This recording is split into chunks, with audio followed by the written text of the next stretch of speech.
I've heard many things about the Bible, that it was just written by some individual with too much imagination, that it's not historically reliable, that it's a fairy tale book, but I'm gonna prove to you that we for 100% can trust the Bible.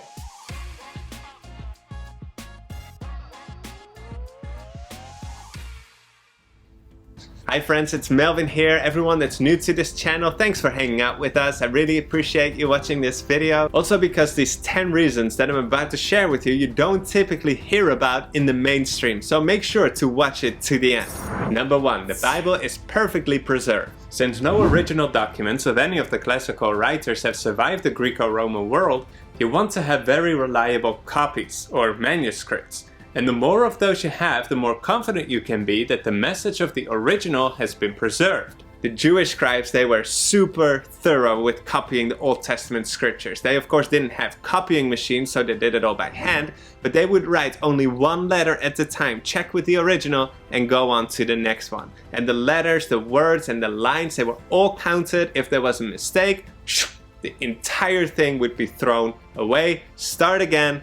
Talk about pressure at work. Man, I'd be so sweaty for every single line. And this extremely careful process, it was known, but critics still claim that if earlier documents would be found, it would show how much the text had been changed and corrupted, just like a game of telephone. But guess what? In 1948, they found those earlier documents, known as the Dead Sea Scrolls, and they were 1,000 years older than the oldest Masoretic manuscripts that they had. And they compared them, and over 98% they were the same, with the differences only in style and spelling. The meaning was perfectly preserved. And the same goes for the New Testament part of the Bible. There's close to 25,000 manuscripts. Just to put that into perspective for you, if you take those pages of only the 5,800 Greek New Testament manuscripts, which is just a fifth of all the manuscripts available, if you stretch that out, it'd be a mile long. Stretch out what we have for the average classical writer, and after 4 feet, you're done. These thousands and thousands of manuscripts that are available make the New Testament over 99.5 the same as the original, with, again, the differences not in the meaning but in the spelling and style. No other ancient text comes anywhere close to the number of manuscripts available. But it's not just that. For other ancient authors, where the reliability isn't questioned, the average gap between the original writing and the earliest found manuscript is about 1,000 years. For the New Testament, less than 200 years. In some cases, even within 100 years. And still, that is not all. Biographies, they were generally written down by someone long after the person they wrote about died. For example, the first biographical account of Alexander the Great was written down 120 years after he died. For Emperor Tiberius, who ruled when Jesus lived, it was about 80 years. Now check this out, the biography that John wrote about Jesus is estimated to be the last book of the New Testament, and it is estimated to be written only 60 years after Jesus' death. Other documents like Mark or James, they were closer to 30 years, and the earliest ones, some letters from Paul, were only 20 years after Jesus died. In other words, there's no time for myths to form, and there were still so many eyewitnesses alive, they would have challenged anything that wasn't accurate. So we have the number of manuscripts, the high percentage of accuracy, the fact that the earliest manuscripts were so close to the original writings, and that the original writings themselves were so close to the original events, makes the Bible by far the most reliable ancient document we have. Number 2, the Bible is consistent. The Bible is a collection of 66 different books and letters, and all these writings, they were written down over a time period of over 1,500 years, making it pretty evident that this wasn't a one-man job. As a matter of fact, there were more than 40 authors that were spread out not only over time, but also over 3 different continents. And they weren't all educated professional authors. They were kings and scientists, attorneys, priests, army generals, physicians, shepherds, and even fishermen that the Bible itself describes as uneducated. And most of them had never even met each other. So no, they didn't conspire together to write a book to fool the world. Yet still, in everything that they wrote over the many centuries, from different places in the world, from people with wildly different backgrounds, writing from different points of views, even when writing about the same event, whether it was still for them future or present or in the past, there are no contradictions. As a matter of fact, we see the opposite. They're telling one and the same story. They're even integrating each other's writings in their own. According to some people who've counted this, which must have been quite a job, there are 63,779 cross-references in the Bible. So such consistency with so many variables over such a long time is unlike any book the world has ever seen.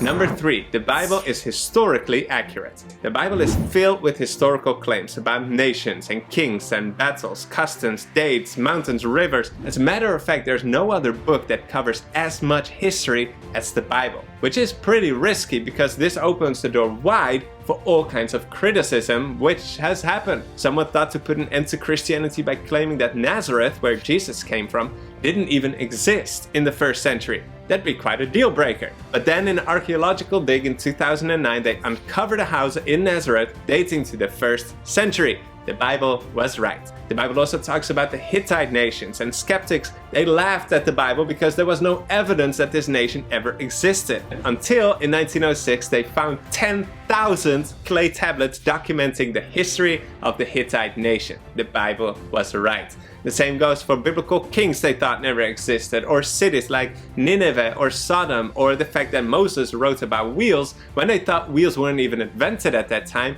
Time and time again, the skeptics are silenced by the new discoveries made by modern archaeology. They're finding loads of cool stuff. An inscription that said Pontius Pilate, prefect of Jude, which is an important character mentioned in the Bible. They also found a tunnel under Jerusalem, just like it says in the Bible that King Hezekiah made. The pool of Siloam was found, where according to the Bible a healing miracle took place. So history and archaeology prove over and over again that the Bible accounts are right. Number 4. The Bible makes factual scientific statements. In a previous video we mentioned how faith and science are often wrongly considered opposites. What not a lot of people know is that the Bible actually has quite a bunch of scientific statements that were written thousands of years before the science world caught up with it. In Job, the oldest book of the Bible, it's almost as if God is showing off a little bit there. We find that it teaches that air has weight. Scientists didn't know about that until the late 1600s. In Job 26 verse 7 it says that the earth hangs on nothing. It's floating free in space. This also was discovered in the 1600s. Back in ancient times, many people believed, believe it or not, that the earth sat on a large animal. Then in Job 38 verse 31 it talks about the cluster of the Pleiades being bound together and Orion's belt being loosened. The Pleiades is a cluster of hundreds of stars that are held together by each other's gravity. They're traveling together with the same speed in the same direction, bound together, just like the Bible says. While on the other hand, astronomers found that the stars that make up the belt of Orion do the exact opposite. They're flying into different directions, loosening the belt, as the Bible says it. It also taught that oceans have currents, that the earth is round, what the perfect dimensions for a ship are, that the purest form of gold is transparent. It described the hydrologic cycle, all kinds of stuff that science only discovered and confirmed not too long ago. Number 5. The Bible promotes health principles. Can you imagine a doctor examining a dead body or performing some sort of surgery, and then without washing their hands, without gloves, with their blood-covered apron, next examine a pregnant woman? That sounds like a pretty dumb idea, doesn't it? Well, it might surprise you, but this was common practice till as late as the mid-1800s. As a result, 1 out of 3 women died after giving birth. Thank God this percentage dropped to 2% when they followed the principles of hygiene and cleanliness that the Bible gave thousands of years earlier, that when dealing with disease or a dead body, one should wash their hands thoroughly under running water. But not only the lack of hygiene was a major cause of death back in the days. At some point they believed that sickness was in the blood, in the way that if you would drain it out, like a lot of it, your sickness would go away. And well, in a way it did, but so did the person's life. We now know what the Bible said so long ago, that the life is in the blood. Also, many diseases and outbreaks and deaths could have easily been avoided if, rather than using the streets as open sewage systems, they followed the Bible instructions to go outside of the camp, dig a hole, do your thing, and then cover it. A closed sewage system. And there's a lot more that the Bible says, for example about diet or sex or alcohol, that science is only now catching up with. So if you want to be healthy, follow the biblical principles, because eventually science will tell you the same thing, it's just going to be a lot later. Number 6. The Bible survived the attacks from man. At some point, Catholic councils, they forbade their church members to own Bibles, and they were told to hand them in so they could be burned. And during the French Revolution, when atheism gained a lot of popularity, they too went after the Bible and burned them publicly in the streets. And for 3.5 years, the Bible was banned. And today in some countries, they still experience these kind of public attacks, while in other countries, the attacks are more subtle and made through, for example, school books or the media. But despite the many efforts that have been made by the apostate churches or the non-church to destroy the Bible, there have always been people who were faithful, have even literally sacrificed their own lives to protect it, and that is why it's still here. More than that, number 7, the Bible is the all-time world's best-selling book. The French Revolutionist Voltaire, he claimed that Christianity would die out within a century. Well, obviously it didn't. Instead, after his death, his own house and his own printing press were used to print and distribute more copies of the Bible. And since then, the Bible has been translated to over 700 languages. The New Testament alone is available in over 1,500 languages. According to the Guinness Book of World Records, over 5 billion copies of the Bible have been sold. It's the world's best-selling book of all time. The number 2 doesn't even come close. And because of that, almost all statistics, they exclude the Bible from these kind of lists. Number 8, the Bible is authentic. You know, people look at Facebook or TikTok or Instagram and they see how much more amazing these other people are than they, how much better their lives are than their own. But all they see is what these other people want them to see, the highlights of their lives, not the behind the scenes. So you feel that you can never measure up with what you see, and this has led to more insecurities, depression, suicide. But I so love that the Bible is the opposite of social media. The Bible is so open, so raw and real. It's very easy to relate to these characters in the Bible because they struggle just like we are. It's so transparent. It doesn't hide what people make for mistakes and what their failures are like you would expect. You know, you can read about things that if you would be God's book editor or marketing manager, you'd say, let's skip this part. Let's leave this out because that will make you look better. Nope.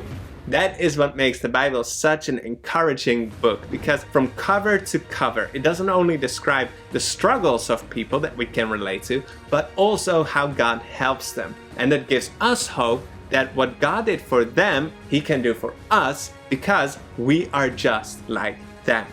Number 9, the Bible changes people's lives. The Bible is a source of morality, principles, and guidance for billions of people in the world and has been for thousands of years. There is story after story of people whose lives have been absolutely transformed after their own personal encounters with the Bible. Marriages have been restored and families reunited. Alcoholics, they have conquered their addictions because of it. It's given hope and purpose to those who are struggling with anxiety and depression. Many charities and schools and hospitals were founded by people whose lives had been changed by the Bible. People become kinder, more selfless and humble as they discover that they are loved with an eternal love by their Creator. And the Bible can change your life too. Not because it contains some special ink or because it says holy on the cover.